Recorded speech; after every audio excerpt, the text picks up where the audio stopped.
Section part 6 Om Shanti.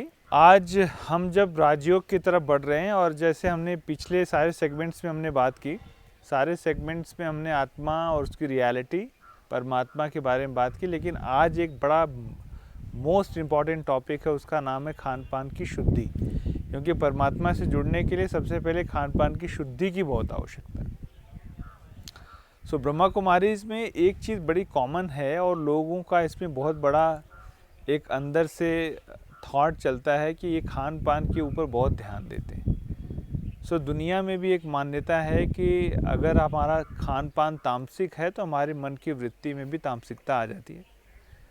So most important point यहाँ पर ये है कि हमको अगर सच में राजयोग सीखना है और राजयोग परमात्मा के साथ आत्मा का कनेक्ट करना है तो उसके लिए सबसे पहले खान पान शुद्ध होना बहुत ज़रूरी है।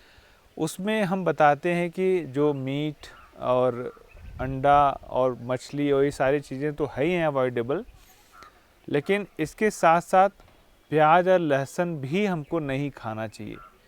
तो इसका साइंटिफिक रीज़न सबसे पहले हम जानते हैं कि क्यों नहीं खाना चाहिए। कई बार होता है लोग पूछते हैं कि भाई हमको क्यों नहीं खाना चाहिए।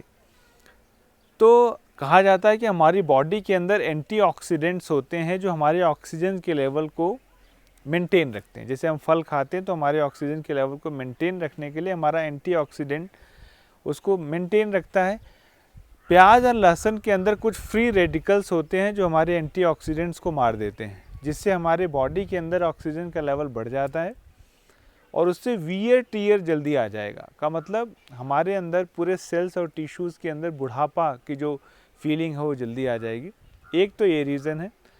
दूसरा, इसके अंदर सल्फ़र बहुत होता है जो हमारी बॉडी को बहुत नुकसान करता है। साइंटिफिकली ये प्रूवन है और ये इतना तामसिक है, ये चीज़ इतनी तामसिक है कि अगर हमारे शरीर के अंदर जाती है तो हमारे सेल्स और टिश्यूज़ के अंदर कुछ दिन बाद वैसी स्थिति भी बन जाती है। दूसरा, इसका अगर शास्त्रगत रीज़न देखें तो शास्त्रों में भी दिखाया गया है कि प्याज और लहसुन को कभी भी हम नवरात्रों के समय में देवियों का जब चल रहा होता है दिन, उस समय हम अपने घरों में नहीं ले आते। तो कहते हैं वो तामसिक है।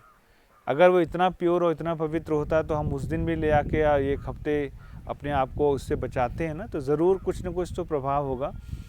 तो इसका हम साइंटिफिक रीज़न भी देख लिया हमने, इसका एक शास्त्रगत रीज़न भी देख लिया। तो इन दोनों को त्यागने से, और दूसरा इससे हमारा जो बॉडी ऑडोर है पूरी तरह से ख़त्म हो जाता है, बॉडी स्मेली हो जाती है और धीरे धीरे इससे हमारे अंदर बॉडी के अंदर स्मेल इतना ज़्यादा बढ़ जाता है कि फिर हमारे साथ कोई बैठ भी नहीं सकता। तो इसलिए हमको नहीं खाना चाहिए। जब आप ये नहीं खाएंगे तो आपके सेल्स और टिश्यूज़ के अंदर बहुत सारे ऐसी चीज़ें, एनर्जी जनरेट होगी पॉजिटिविटी की, सात्विकता की, वो हमको मेडिटेशन करने में बहुत कारगर होगी। तो पहले तो खान पान की शुद्धि।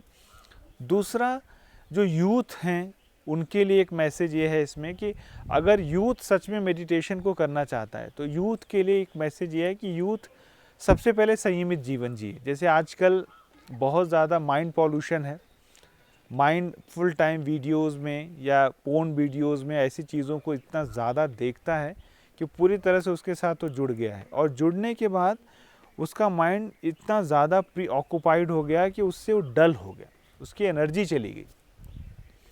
तो अगर सच में संयम को बनाना है तो खान पान की शुद्धि बहुत ज़रूरी है।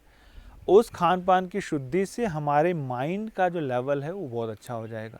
एक चीज़ बहुत अच्छी होगी यूथ के लिए, प्लस जो यूथ नहीं है, जैसे जो गृहस्थ जीवन में अपने लाइफ को सर्वाइव कर रहे हैं, अगर वो नहीं खाएंगे तो उनके अंदर भी पॉजिटिविटी बढ़ेगी। कहते हैं जैसा अन्न वैसा मन, शुरू से हम सुनते आए हैं, लेकिन उसका प्रैक्टिकल एग्जाम्पल हम लोग करते हैं।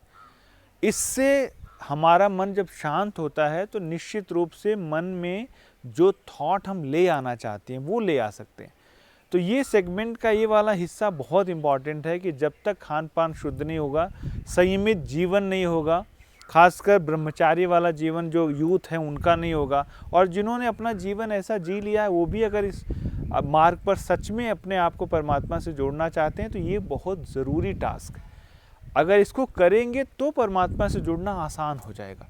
तो ये बहुत इम्पॉर्टेंट है। और इसके साथ साथ जब आप बैठेंगे घर में, जब ये सारी चीज़ें बना रहे होते हैं तो उसमें परमात्मा की याद बहुत ज़रूरी है। जैसे कई बार होता है हम अपने बच्चे के लिए खाना बनाते हैं तो कहते हैं कि मेरे बच्चे को ये बहुत ज़्यादा पसंद है, मेरे बच्चे को पनीर की सब्ज़ी पसंद है। तो आप उसको जब बना रहे होते हैं तो मोहवश बना रहे होते हैं, अटैचमेंट के वश बना रहे होते हैं। कभी आप उसके अंदर जो भाव डालेंगे तो ऐसा होता है, लेकिन अगर आप उसको परमात्मा के लिए बनाओ तो उसमें परमात्मा के वाइब्रेशन चले जाएंगे और वो चीज़ प्रसाद बन जाएगी। तो किसी भी चीज़ को प्रसाद बनाने के लिए मुझे ये वाला कर्म करना बहुत ज़रूरी है। तो खान पान की शुद्धि इस सेगमेंट का बहुत बड़ा हिस्सा है। जब तक नहीं होगा तब तक कनेक्शन नहीं होगा। सो बहुत बहुत धन्यवाद। ओम शांति।